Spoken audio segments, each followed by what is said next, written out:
ফারাক্কা বাঁধ শুধু বাংলাদেশ নয়, উত্তর পূর্ব ভারতের পানি ও কৃষি অর্থনীতি এবং প্রান্তিক মানুষের জীবিকার উপর কুপ্রভাব ফেলেছে।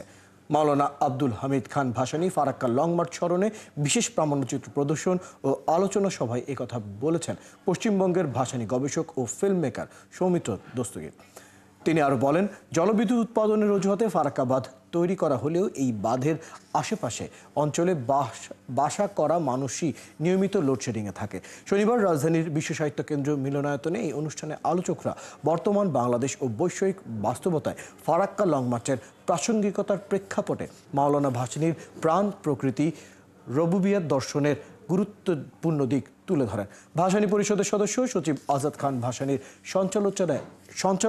সঞ্চালনায় সভায় বক্তব্য রাখেন কবি ও রাষ্ট্রচিন্তক ফারহাদ মাজার, বাংলাদেশ চীনমৈত্রী সমিতির সভাপতি নাজমুল হক, নদী গবেষক শেখ রোকন, মুক্তিযুদ্ধের গেরিলা নেতা ডক্টর এম শফিকুল ইসলাম কানু এবং ভাসানী পরিষদের আহ্বায়ক কাজী ইফতেখার হোসেন।